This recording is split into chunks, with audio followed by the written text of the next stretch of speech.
Introduction. Le pouvoir suprême.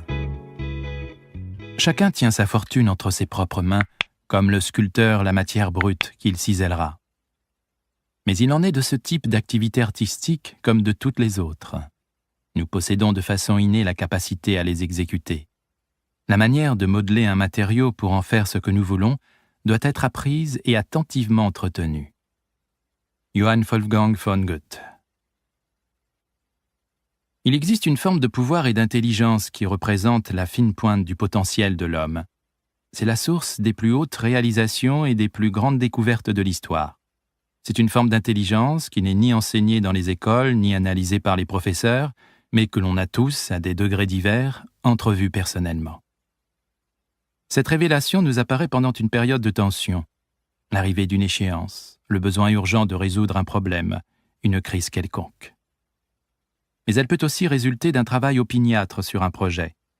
De toute façon, la nécessité est mère de l'invention. Ce sont les circonstances qui nous donnent une énergie et une capacité de concentration exceptionnelles. Notre esprit est alors totalement investi dans la tâche qui nous attend. Cette intense concentration fait jaillir toutes sortes d'idées qui nous parviennent de notre inconscient jusque pendant notre sommeil, comme sorties de nulle part. Dans ces moments-là, on dirait que les autres résistent moins à notre influence.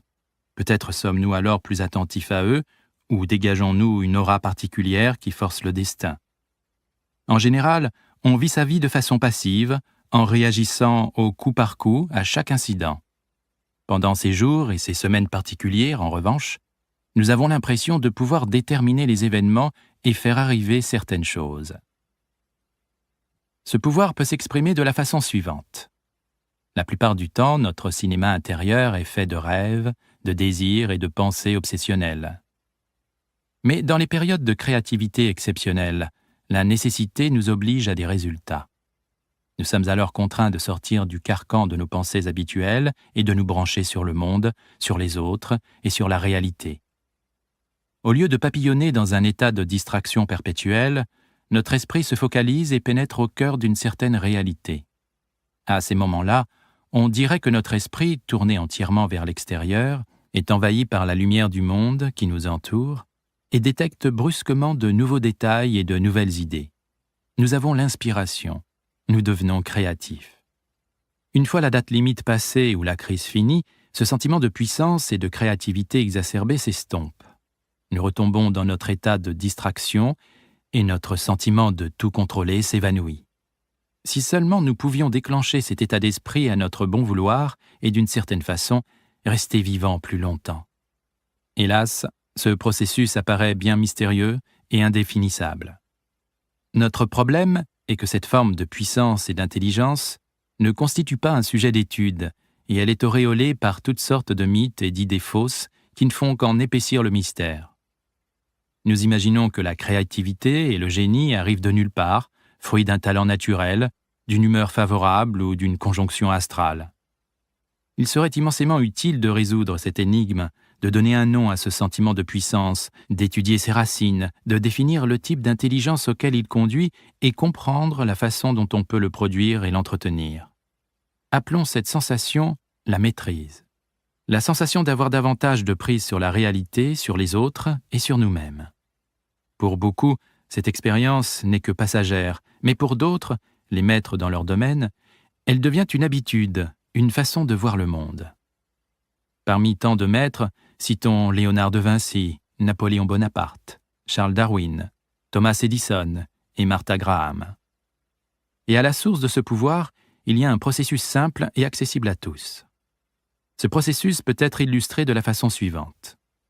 Pour apprendre par exemple le piano ou occuper un nouveau poste, on a besoin d'acquérir certaines compétences. Au début, on est totalement étranger à l'affaire. Nos premières impressions du piano et du milieu de travail sont fondées sur des préjugés. Nous éprouvons une certaine crainte. Quand on commence l'étude du piano, le clavier a quelque chose de rebutant. On ne comprend pas les relations entre les touches, les cordes, les pédales et tout ce qu'il faut pour faire de la musique. En débarquant dans un nouveau milieu de travail, on ignore les relations de pouvoir, la psychologie du chef, les règles et procédures considérées comme essentielles au succès. On est désorienté. On se sent dépassé par la quantité de connaissances à acquérir. On a beau aborder avec enthousiasme l'acquisition de nouvelles compétences et connaissances, on comprend vite l'étendue du travail à fournir. Le grand danger est de se laisser submerger par l'ennui, l'impatience, la peur et la confusion. On cesse d'observer et d'apprendre. Le processus finit par s'arrêter. Si en revanche on gère ses émotions et qu'on laisse le temps faire son œuvre, quelque chose de remarquable commence à se dessiner. À force d'observation et d'imitation, on gagne en clarté, on apprend les règles, et on voit comment tout se met ensemble. Avec la pratique, on acquiert l'aisance. Les connaissances de base sont maîtrisées, et on est en mesure de relever les défis de plus en plus intéressants. On entrevoit des liens naguère invisibles. On gagne en confiance face aux difficultés et on dépasse ses faiblesses à force de persévérance. À un moment donné, on cesse d'être un étudiant et on devient un praticien. On teste ses propres idées et on observe avec intérêt les réactions qu'elles suscitent. On utilise ces nouvelles connaissances de façon de plus en plus créative. On n'apprend plus seulement des autres, on se crée un style et une personnalité. Après des années d'observation diligente, on atteint un nouveau seuil, la maîtrise. Le clavier du piano semble désormais faire partie de nous-mêmes, il est intégré et devient un élément de notre système nerveux. On le connaît sur le bout des doigts. Dans notre milieu professionnel, nous percevons la dynamique du groupe et la situation présente de l'entreprise. On peut appliquer cette sensation dans les relations avec les autres, quand on les comprend en profondeur et que l'on peut prévoir leurs réactions. On est capable de prendre des décisions rapides et très créatives. Les idées nous viennent. On a si bien appris les règles que l'on peut désormais les enfreindre ou les reformuler. Le processus conduisant à cette forme suprême de pouvoir se décompose en 3 niveaux.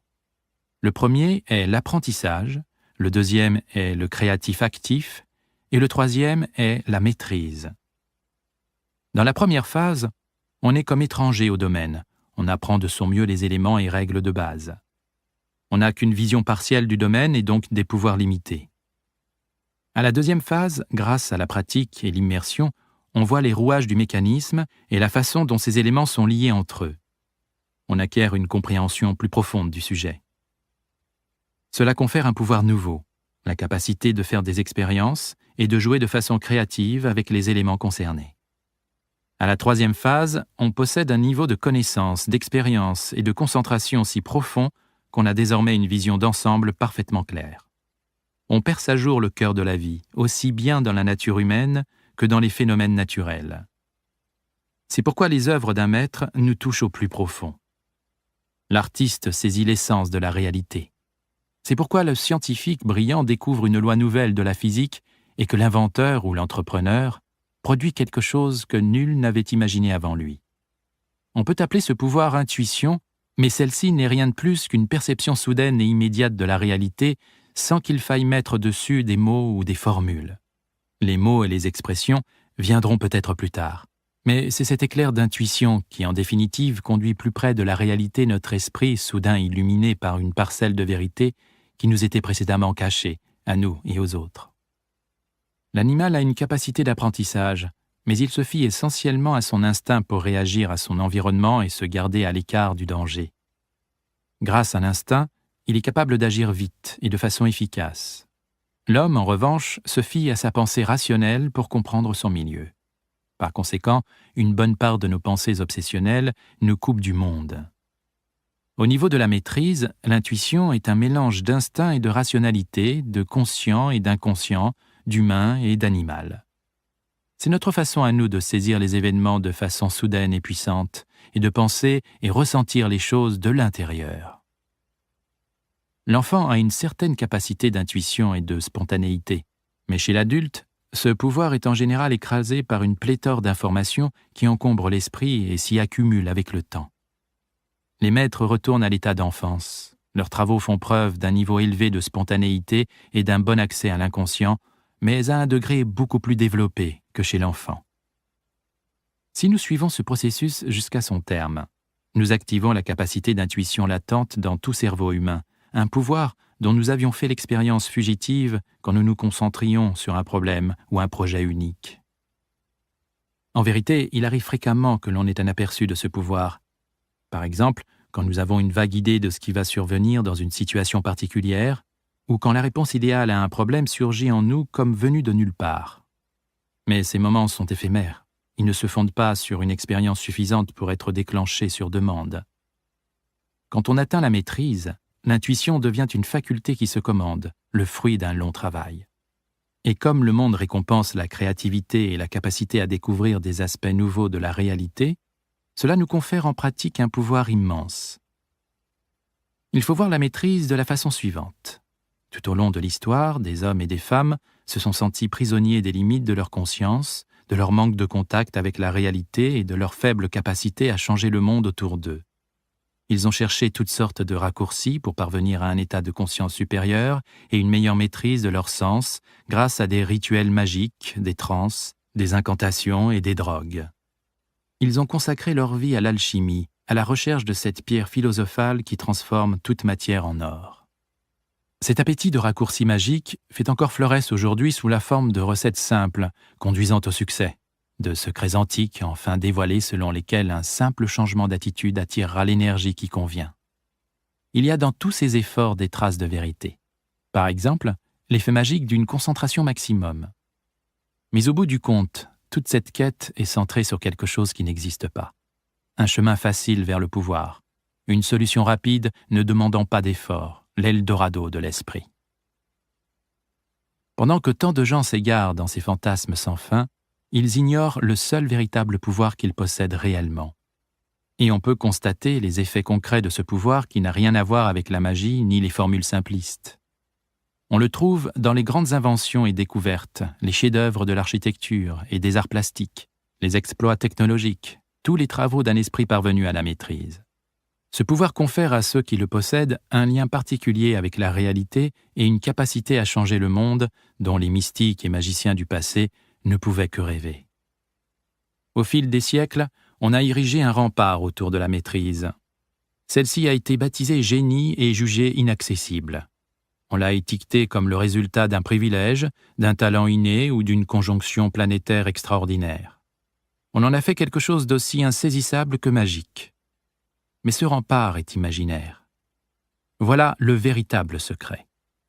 Notre cerveau est le résultat de 6 millions d'années d'évolution et plus que toute autre chose, l'évolution de ce cerveau a été conçue pour nous conduire à la maîtrise, ce pouvoir latent chez n'importe qui. L'évolution de la maîtrise. Nous sommes restés des chasseurs-cueilleurs pendant 3 millions d'années et ce sont les contraintes évolutionnistes de ce mode de vie qui nous ont donné un cerveau aussi adaptable et créatif. Aujourd'hui, nous avons dans notre crâne un cerveau de chasseur-cueilleur. Richard Leakey. Nous avons du mal à l'imaginer aujourd'hui. Les premiers ancêtres de l'homme, qui erraient dans les hautes plaines herbeuses d'Afrique de l'Est il y a quelques 6 millions d'années, étaient des créatures étonnamment faibles et vulnérables. Nos ancêtres mesuraient à peine 1,50 m. Ils marchaient debout et pouvaient courir sur leurs 2 jambes. Mais pas aussi vite que les vigoureux prédateurs à 4 pattes qui les pourchassaient. Ils étaient chétifs et leurs bras ne pouvaient guère leur fournir de défense. Ils n'avaient ni griffes, ni crocs, ni poison pour se protéger en cas d'attaque. Pour ramasser des fruits secs et des insectes, ou profiter de l'aubaine d'une charogne, ils devaient se déplacer dans la savane où ils représentaient une proie facile pour les panthères et les meutes de hyènes. Ils étaient si faibles et peu nombreux qu'ils auraient facilement pu s'éteindre. Pourtant, en quelques millions d'années à peine, ce qui n'est rien à l'échelle de l'évolution, ces ancêtres physiques peu spectaculaires sont devenus les chasseurs les plus formidables de la planète. Comment expliquer cette miraculeuse volte-face ? Certains ont souligné qu'une fois debout sur leurs 2 jambes, ils ont eu les mains libres pour confectionner des outils grâce à leurs pouces opposables et à leur faculté de saisir de petits objets. Mais cette explication physique passe à côté du point principal. Notre capacité de domination, la maîtrise, ne doit rien à nos mains et tout à notre cerveau. Celui-ci est l'instrument le plus puissant de la nature. Il est plus redoutable que n'importe quelle griffe. Et à la racine de cette transformation mentale, on trouve 2 facteurs biologiques simples, le visuel et le social, que les premiers hommes ont développés en pouvoir. Nos premiers ancêtres descendaient de primates qui avaient prospéré pendant des millions d'années dans les arbres. Là, Ils ont acquis un des systèmes de vision les plus remarquables de la création. Pour se déplacer de façon rapide et efficace dans ce milieu, ils ont développé une coordination extrêmement fine entre l'œil et le muscle. Leurs yeux se sont progressivement placés à l'avant de la tête, ce qui permettait une vision stéréoscopique, c'est-à-dire en relief. Cet agencement fournit au cerveau une perspective détaillée en 3 dimensions, mais un champ de vision assez limité. Les animaux qui possèdent le même système de vision, contrairement à ceux qui ont des yeux sur les côtés du crâne, sont en général des prédateurs, comme les rapaces et les félins. Ils mettent à profit cette vision puissante pour repérer leur proie à grande distance. Quant aux primates arboricoles, leur vision leur servait à se déplacer dans la canopée et à repérer fruits, baies et insectes. Ils développèrent également une vision en couleurs sophistiquée. Quand nos premiers ancêtres ont quitté la forêt et se sont aventurés dans les vastes herbages de la savane, ils ont adopté la station debout. Déjà dotés d'une vision puissante, ils pouvaient voir très loin. Les girafes et les éléphants ont beau être plus grands, leurs yeux en position latérale ne leur donnent qu'une vision panoramique. La vision des premiers hommes leur permettait de repérer jusqu'à l'horizon les prédateurs dangereux et de détecter des mouvements, même dans la pénombre. En quelques secondes ou minutes, ils pouvaient organiser leur retraite. En même temps, s'ils dirigeaient leur regard plus près, ils pouvaient identifier toutes sortes de détails importants de leur environnement. Des empreintes, des signes divers signalant le passage de prédateurs, ou bien les couleurs et les formes de pierres qu'ils pouvaient ramasser et éventuellement utiliser comme outils. Dans les arbres, cette vision puissante servait à voir vite et à réagir instantanément. Dans la savane, c'était le contraire. La sécurité et la localisation de sources alimentaires se fondaient sur une longue et patiente observation du milieu, sur la capacité à remarquer des détails et à se focaliser sur leur véritable signification. La survie de nos ancêtres dépendait de l'intensité de leur attention. Plus ils regardaient longtemps et attentivement, mieux ils pouvaient distinguer une opportunité d'un danger. S'ils parcouraient rapidement l'horizon du regard, ils voyaient une foule de choses, mais cela surchargeait leur cerveau d'informations. Trop de détails pour une vision si précise. Les organes de la vue de l'homme ne sont pas faits pour le balayage, comme ceux de la vache par exemple, mais pour l'observation approfondie.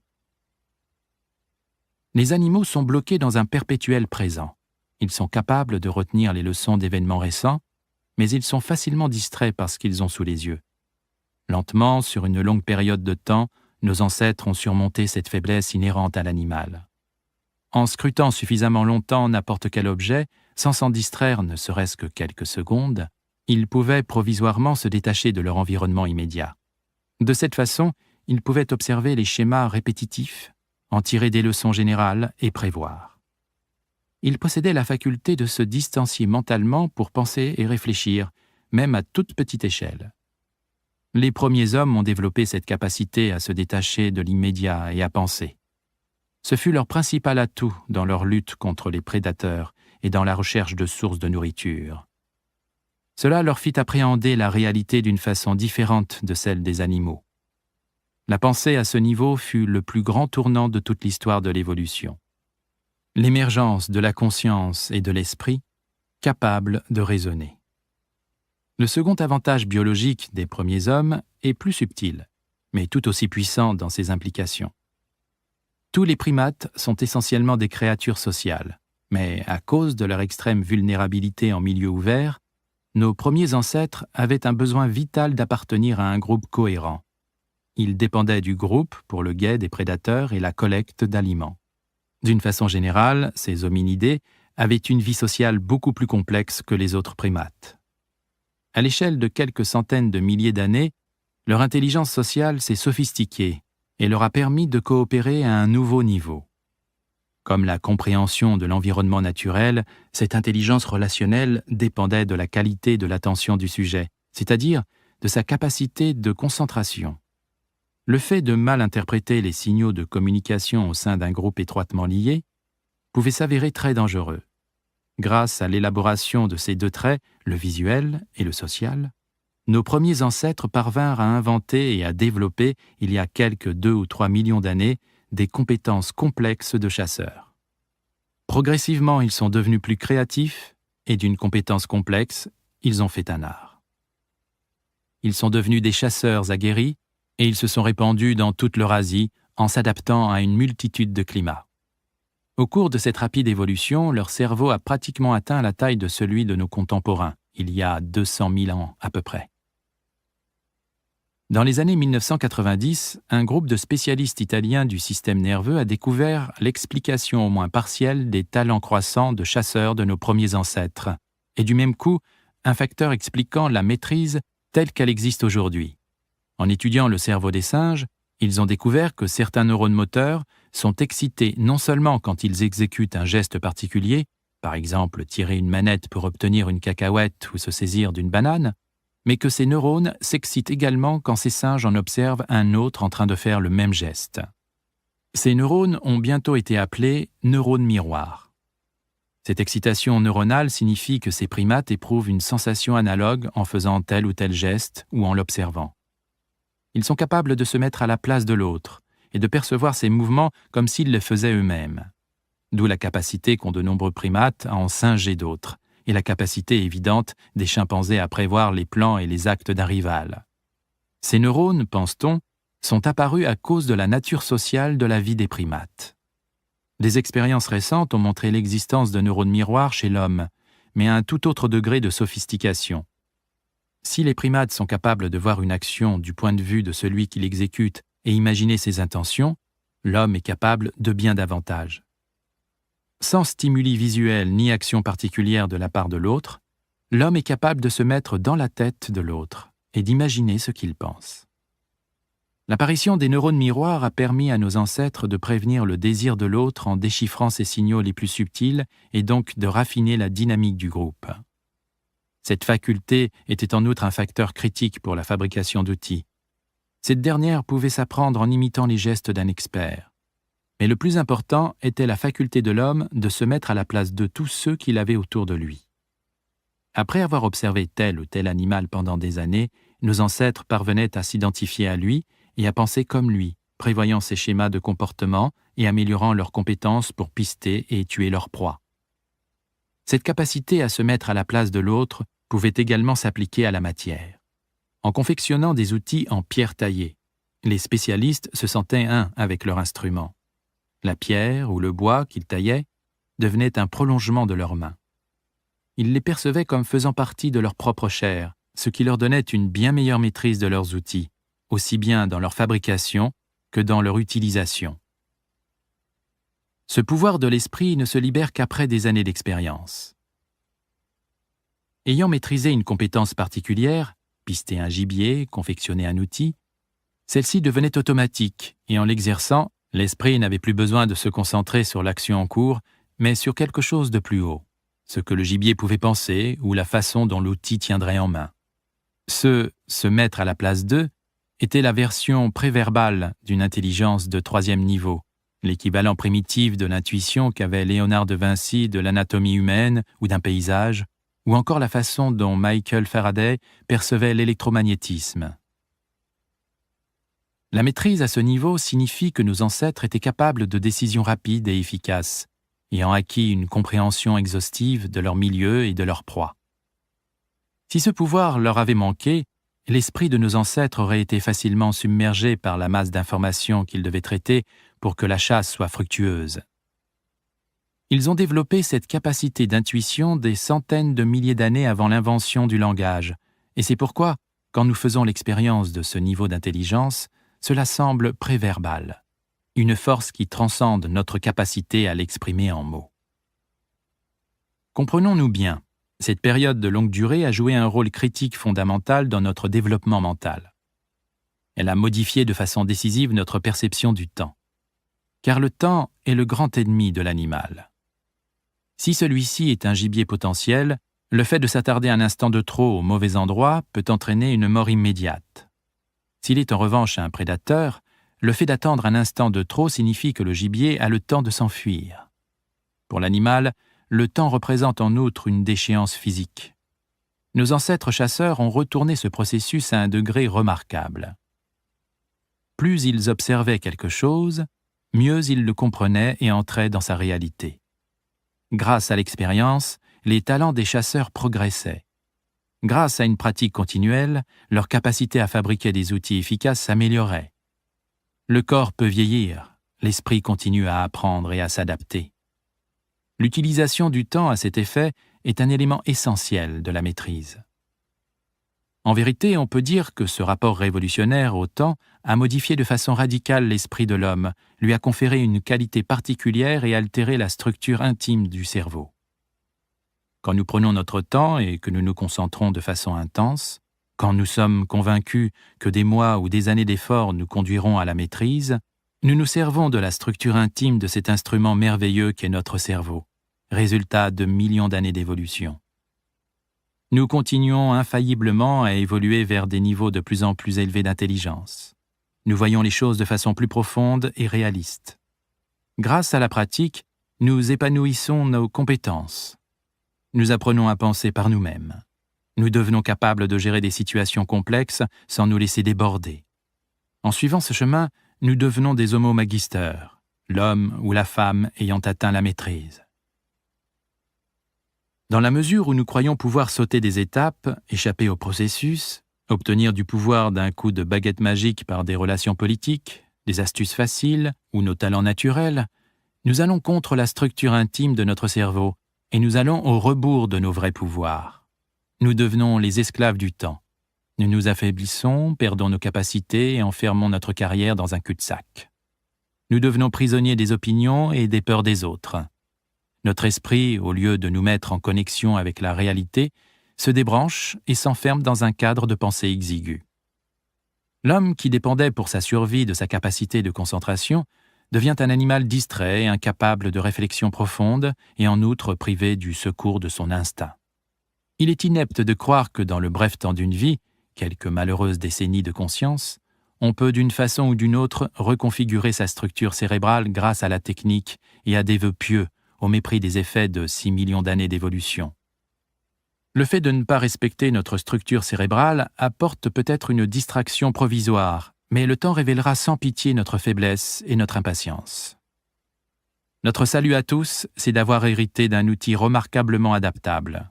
Nos ancêtres chasseurs-cueilleurs sont parvenus, au fil des générations, à donner à leur cerveau sa forme actuelle en créant une culture capable d'apprendre, de changer et de s'adapter aux circonstances, sans être prisonnier de l'extraordinaire lenteur de l'évolution naturelle.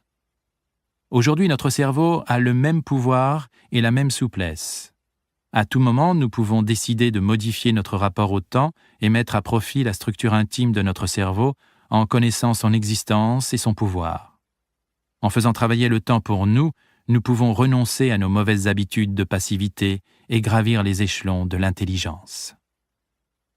Il faut considérer ce choix comme un retour radical au passé profond de l'homme, en entraînant une splendide continuité avec nos ancêtres chasseurs-cueilleurs. Le milieu dans lequel nous évoluons a beau être différent, notre cerveau est essentiellement le même et ses pouvoirs d'apprentissage, d'adaptation et de maîtrise du temps sont universels. Les secrets de la maîtrise. Un homme devrait apprendre à repérer et à surveiller en lui-même ce rayon de lumière qui, venu de l'intérieur, illumine par éclair son esprit plutôt que l'éclat du firmament des bardes et des sages. Pourtant, sans y prendre garde, il rejette sa pensée parce que c'est la sienne.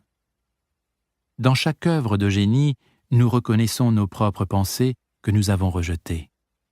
Elles nous reviennent avec une certaine majesté née de l'aliénation.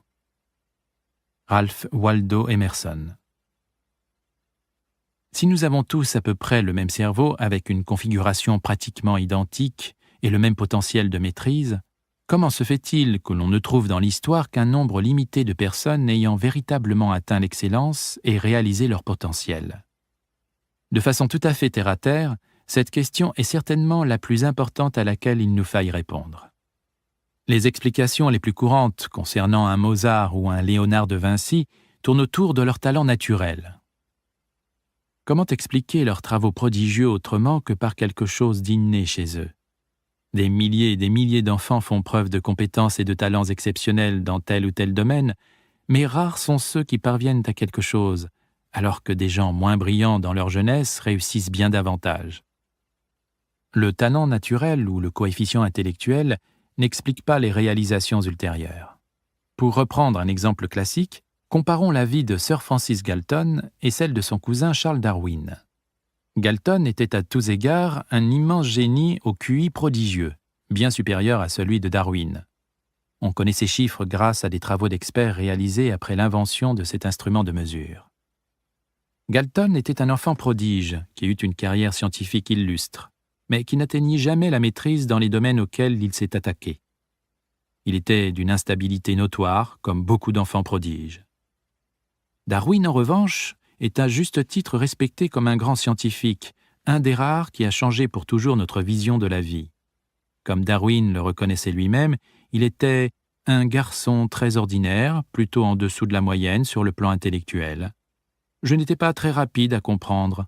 Ma capacité à suivre un long raisonnement purement abstrait était limitée. Darwin, néanmoins, possédait quelque chose qui faisait défaut à Galton. À bien des égards, l'étude de la jeunesse de Darwin offre la solution de cette énigme. Quand il était enfant, Darwin était avant tout un collectionneur passionné de spécimens biologiques. Son médecin de père voulait qu'il embrasse la carrière médicale et l'inscrivit à l'université d'Édimbourg. Darwin ne s'intéressa guère à ses études et fut un étudiant médiocre. Son père, désespérant de le voir arriver un jour à quelque chose, l'orienta en désespoir de cause vers une entrée dans les ordres. Pendant que Darwin se préparait à cela, un de ses anciens professeurs l'avertit que le HMS Beagle allait partir faire le tour du monde et avait besoin d'un biologiste pour ramasser des spécimens à renvoyer en Angleterre. Malgré l'opposition de son père, Darwin obtint ce poste. Quelque chose dans ce voyage l'attirait. Du jour au lendemain, sa passion de collectionneur trouva à s'exprimer de façon parfaite. En Amérique du Sud, il ramassa une collection ahurissante de spécimens, de fossiles et d'eau. En constatant l'immense variété de la vie sur la planète, il en vint à se poser la question fondamentale de l'origine des espèces. Il consacra toute son énergie à cette entreprise et accumula tant de spécimens qu'une théorie commença à se dessiner dans son esprit. Après 5 ans de mer, il rentra en Angleterre et consacra le reste de sa vie à élaborer sa propre théorie de l'évolution. Pour ce faire, il dut fournir un énorme travail. Par exemple, 8 ans d'études exclusives des bernaches pour devenir un biologiste crédible.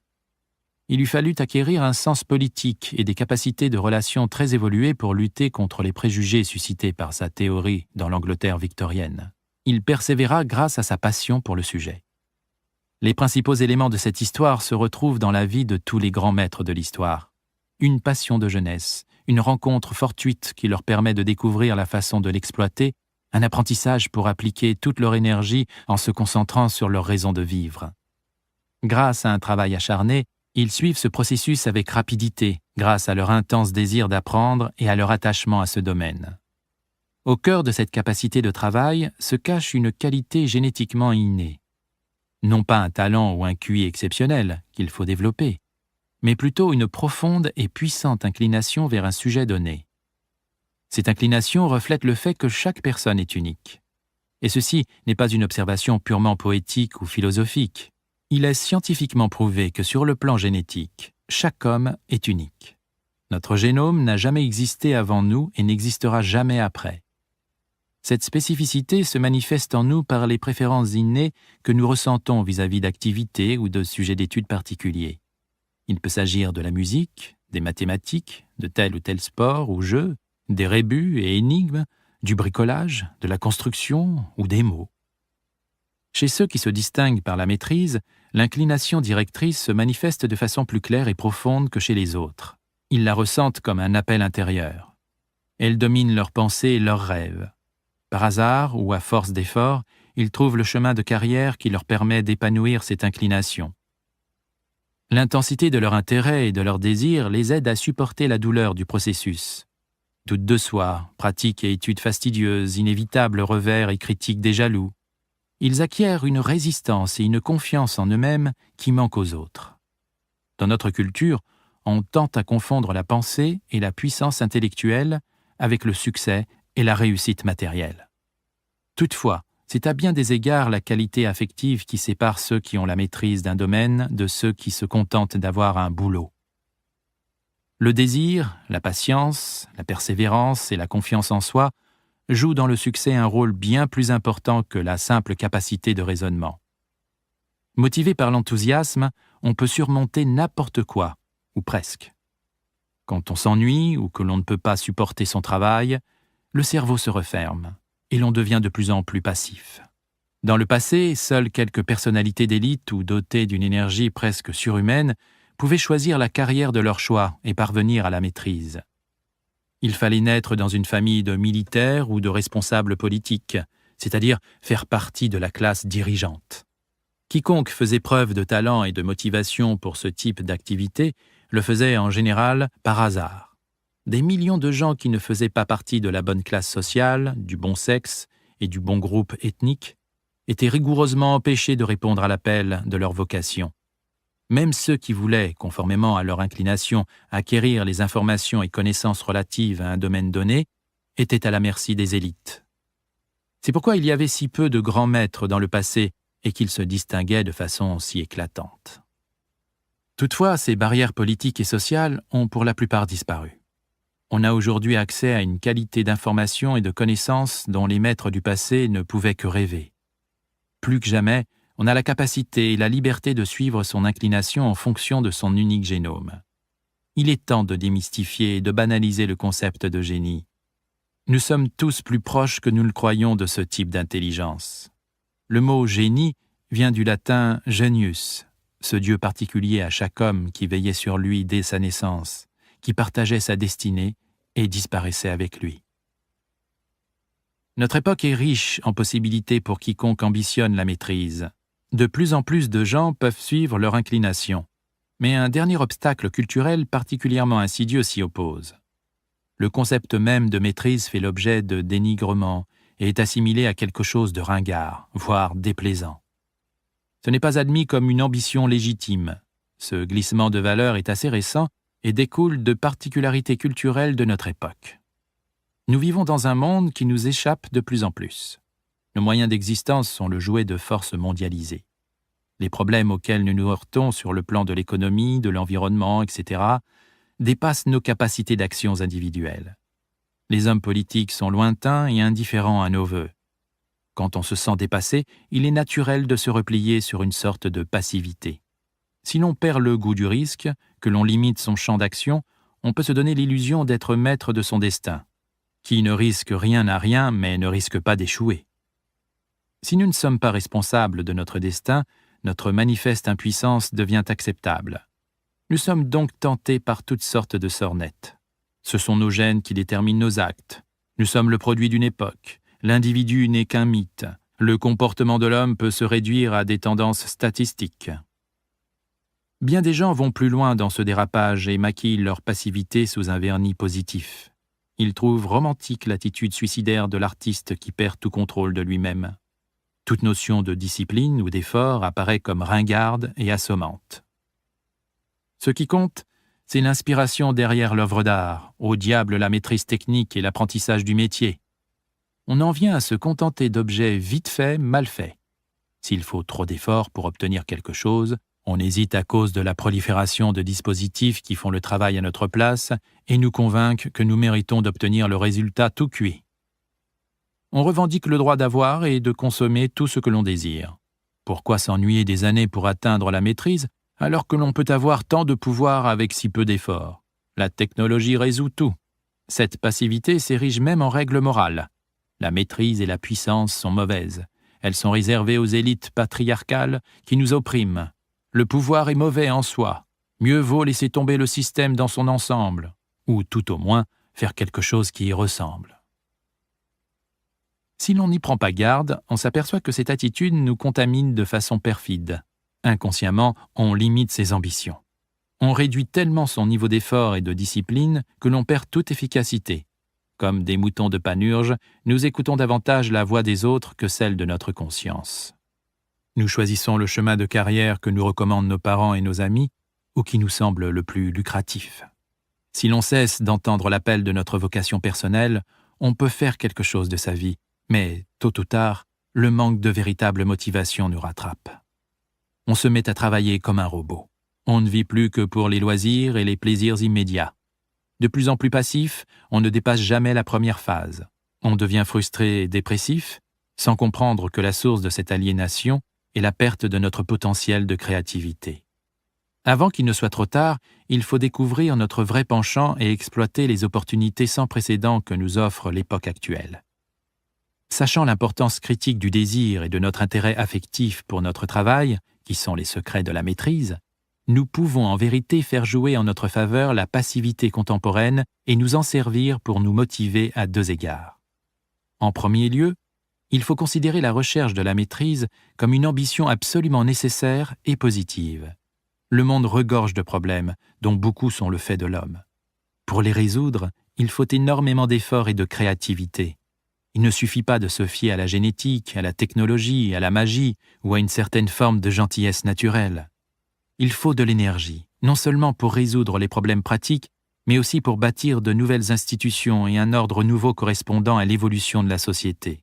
Créons notre propre monde, ou mourons à cause de notre inaction. Retrouvons le concept de maîtrise qui nous a définis en tant qu'espèce il y a des millions d'années. Il ne s'agit plus de dominer la nature ou les autres hommes, mais de déterminer notre destin. La passivité ironique n'est ni cool ni romantique, mais pathétique et destructive. Devenons un exemple de ce qui peut se faire en termes de maîtrise dans le monde moderne. Embrassons la cause la plus importante de toutes, la survie et la prospérité de l'espèce humaine en pleine époque de stagnation. En second lieu, il faut se convaincre d'une chose. L'homme obtient l'esprit et la qualité de cerveau qu'il mérite en fonction de ses actes. Malgré le succès de l'explication du comportement par l'inné, des découvertes récentes en neurosciences ont fait voler en éclats la théorie selon laquelle le cerveau est câblé une fois pour toutes selon un schéma génétiquement immuable. Les scientifiques ont prouvé que notre cerveau est en réalité hautement adaptable. Ce sont nos pensées qui déterminent notre paysage mental. Ces mêmes scientifiques étudient le rapport entre volonté et physiologie et la façon profonde dont l'esprit conditionne notre santé et notre manière de fonctionner. Il est possible que l'on découvre de plus en plus à quel point certaines opérations mentales sont capables de créer dans nos vies différents schémas répétitifs. Nous sommes véritablement responsables des choses qui nous arrivent. Les personnes passives se créent un paysage mental passablement désolé. Faute d'expérience et d'actes variés, de nombreuses synapses de leur cerveau meurent faute d'être utilisées. Pour réagir contre les tendances contemporaines à leur passivité, il faut faire des efforts pour voir dans quelle mesure on peut prendre le contrôle de nombreux aspects de notre vie et nous doter de l'esprit que nous désirons non avec des drogues, mais avec des actes. Dans la quête de la maîtrise, vous vous placerez à l'avant-garde de ceux qui repoussent les limites de l'humainement possible. À bien des égards, le passage d'un niveau d'intelligence à un autre peut être considéré comme une sorte de rite d'initiation. Au fur et à mesure que l'on progresse, on voit s'estomper les anciens points de vue et idées. En acquérant de nouveaux pouvoirs, notre regard sur le monde prend de la hauteur. Considérez le présent ouvrage comme un guide précieux vers ce processus de transformation. Il est conçu pour vous amener du niveau inférieur au niveau supérieur. Il contribue à vous initier à la première étape, découvrir quelle sera l'œuvre de votre vie, c'est-à-dire votre vocation, et la manière de vous frayer un chemin conduisant à votre épanouissement à différents niveaux.